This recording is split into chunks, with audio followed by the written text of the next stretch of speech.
we have delivered the administration's package to the House Ways and Means Committee, and let's say that it gets out to the floor. Now, from the other side of the aisle, we have John Bell Edwards, who will be talking about what it's going to take to get it out of the House. John Bell.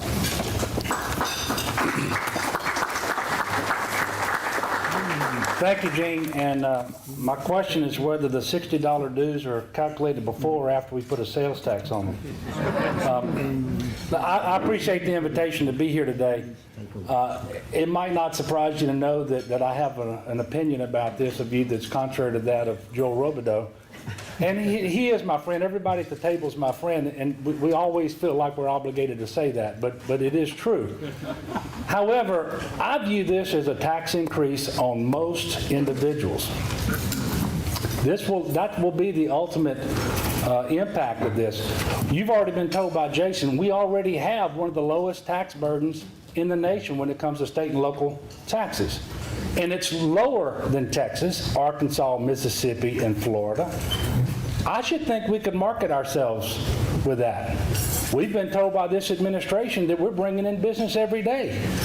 But we were told that we need to do this so that we can begin to compete. I guess I can't follow that.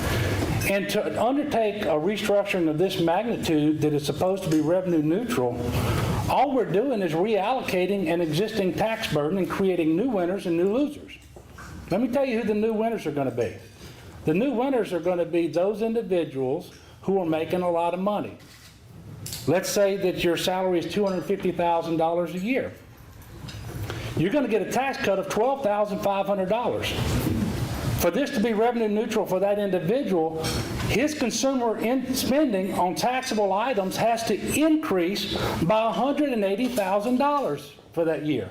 That's not going to happen. If you got an individual making $320,000, he or she is going to get a $16,700 tax cut. And in order for this to be revenue neutral for that individual, consumer spending on taxable items is going to have to go up by $240,000.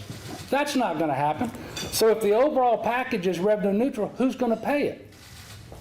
It's going to be people at the other end of the spectrum. And we're never going to find a way to accommodate them, because every time you give an accommodation to try to keep it from hitting them that hard, you're increasing the overall price of your package. The sales tax has to go up that much further. So this is not what we should be about.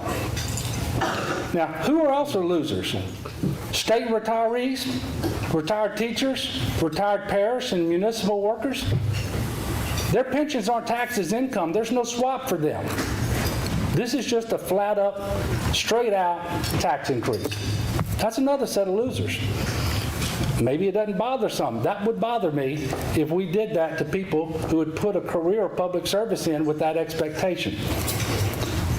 Now, understand that this tax increase on sales tax is not going to be a 2% increase when it comes to services. They aren't taxed at all right now. This is going to be a 12% increase on the tax of services. And so keep that in mind. And if you want to know what types of services we're talking about, go to the website of the Texas Comptroller and look at the services that they're taxing over there, because that's what we've been told Louisiana will model after. Now, our retailers are already at a competitive disadvantage, both to out of state, because we already have a high sales tax, but especially with respect to the internet and catalog sales, this will only make that worse. And to even think about doing this before Congress has enacted legislation to allow states to collect that internet sales tax is completely irresponsible. Now, other people don't like it. Car dealers, agricultural interests, they may get some accommodations, but if they do, remember, the overall increase has to be higher to make up for that if this is going to be revenue neutral. Local government, they're not going to be able to renew sales taxes at the local government level when we have the highest sales tax in the nation, and we will if we do this. So inevitably what's going to happen is, over time, we are going to start putting the local tax burden on people through the property tax. Because there's a homestead exemption there, and you can still get some people to vote for that. Well, who does that transfer the burden to? That transfers it to business, because business properties are not subject to the homestead exemption. So this is a real problem. If we vote for it, we wouldn't know what increase we're voting for because there's an automatic adjustment after year one. There wouldn't. An unelected body takes a vote. The Revenue Estimating Committee takes a vote. There will be an automatic adjustment to make it revenue neutral.